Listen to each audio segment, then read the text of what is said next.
اللہ حفاظت فرمائے۔ ابتدا میں میری تھوڑی سی وہ بات عرض کی تھی، وہ یہ کہ جب کسی جگہ کے مسلمان نماز پڑھ سکتے ہوں، رکاوٹ کوئی نہ ہو، پھر بھی نہ پڑھیں۔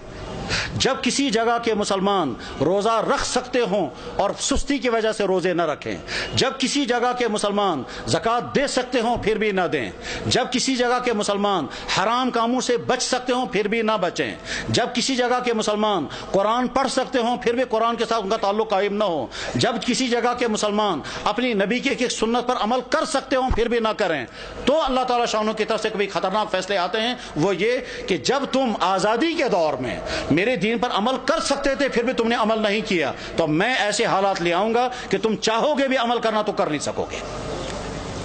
اس کی مثال نمبر 1 اندلس کی میں نے پیش کر دی تھی کہ اندلس میں 800 سال تک مسلمانوں کی حکومت رہی، اور بعد میں جب خرابیاں شروع ہو گئی تو وہ حالات آ گئے کہ اگر وہ قرآن پڑھنا چاہے تو نہیں پڑھ سکتے تھے، اپنی عورتوں کی عصمتیں بچانا چاہیں تو نہیں بچا سکتے تھے، بلکہ کیا ان کی تو جان بھی باقی نہیں رہی، اور وہاں کے مسلمان یا تو مارے گئے یا عیسائی بن گئے یا وہاں سے فرار ہو گئے، اور اس طرح سے 800 سال کا مسلم ملک جو اذانوں سے آباد تھا وہ 800 سال کا مسلم ملک کفرستان بن گیا۔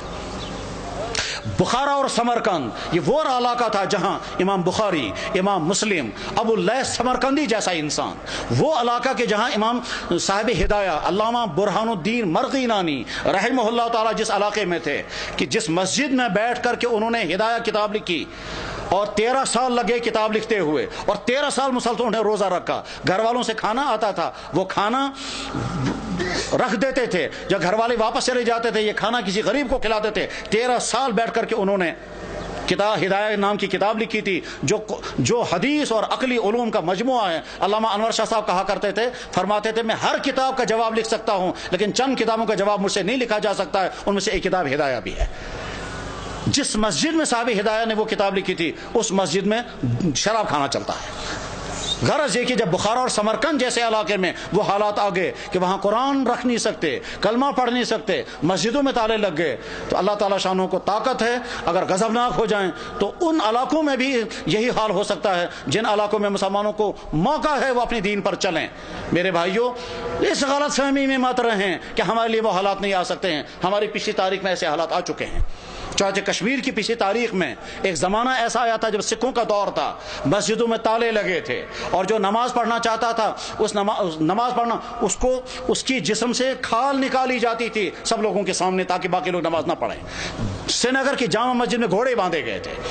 تمام مسجدیں مسمار کر دی گئی تھی، اس وقت لوگ نماز پڑھنا نہیں پڑھ سکتے تھے، یہ اذانیں بین ہو گئی تھی۔ جب کسی جگہ کے مسلمان اپنی دین کی ناقدری کرنے لگتے ہیں تو ایسے حالات آ سکتے ہیں، اور اس کی مثال اس بات کی مثال نہیں کہ مسلمانوں نے ناقدری کی، وہ تو ظلم ہے، لیکن مثال ہمارے سامنے ہے برما کے حالات، جہاں کی مسجدیں ختم، جہاں کے مدرسے ختم، جہاں کی داڑھیوں کے ایک بال کر کے نوچتے ہیں، جہاں علماء کو کھڑا کر کر کے اور سوئیاں مار مار کر کے ان کو شہید کرتے ہیں، جہاں ایک ایک مسلمان خاتون کے ساتھ 20 30 بلکہ 100 آدمی بدکاریاں کرتے ہیں اور کھلے عام کرتے ہیں، جہاں مسلمان عورتوں کو کھڑا کر کے آگ لگا کر جلا دیتے ہیں، جہاں مسلمان عورتوں کی گودوں کے اندر ان کے بچوں کو ذبح کر دیتے ہیں، اور ساری دنیا کے مسلمان دیکھ رہے ہیں مگر کوئی کچھ نہیں کر سکتا۔ جب ان مظلوم مسلمانوں کے لیے کوئی آواز نہیں اٹھا رہا ہے تو آپ بے فکر یہ مت رہیں ہمارے ساتھ اگر کبھی ایسا ہوا تو ساری دنیا کے مسلمان سرگرم ہو جائیں گے۔ آج کا مسلمان بے حس ہو چکا ہے، آج کا مسلمان دنیا کے حکمران، ان کے بیوروکریٹ، ان کے تمام ہائی کلاس طبقے وہ اپنی عیاشوں میں ڈوبے ہوئے ہیں، کسی سے کوئی امید نہیں ہے۔ اپنے دین پر جمنے کا فیصلہ کر کے اٹھیں، اپنے ایمان پر قائم رہنے کا فیصلہ کر کے اٹھیں، اپنے دین پر چلنے کا فیصلہ لے کر اٹھیں، اپنے گھروں کے اندر دیندار گھر بنانے کا فیصلہ لے کر اٹھیں، اپنے بزنسوں کو مسلمان بزنس بنانے کا فیصلہ لے کر اٹھیں، اپنے فنکشنوں کو دین کا فنکشن بنانے کا فیصلہ لے کر کے اٹھیں۔ جب مسلمان حرام سے بچ سکتا ہو اور پھر بھی نہ بچے وہ شرابیں پیے تو حالات ایسے آ سکتے ہیں کہ زبردستی مسلمانوں کو شراب پلائی جائے گی۔ جب مسلمان داڑھی رکھ سکتا ہو اور نہ رکھے تو بعد میں ایسے حالات آ سکتے ہیں کہ رکھنا بھی چاہیں تو نہیں رکھ سکتے۔ ساری ترکی کے اندر مسلمان داڑھی رکھ نہیں سکتا حالانکہ سارا مسلمان ملک ہے۔ ایسے حالات آ سکتے ہیں، اس لیے اپنے دین کے ساتھ وفاداری کا فیصلہ کرو، ورنہ تو ایسا ہو سکتا ہے کہ اللہ جب تم میرے دین کے ساتھ وفاداری نہیں کرو گے تو میں تم پر ایسے حالات لا سکتا ہوں کہ تم چاہو گے بھی میرے دین پر عمل کرنا تو کر نہیں سکو گے۔ اللہ جل شانہ اس برے انجام سے ہم سب کی حفاظت فرمائے، ہمارے اکابرین کی حفاظت ہو، مدارس کی، مساجد کی، دین کے و دینی اداروں کی، دین کے کام کرنے والوں کی اور دین پہ جننے والوں کی مدد فرمائے۔ وآخر دعوانا ان الحمد للہ رب العالمین برحمتک یا ارحم الراحمین، آمین۔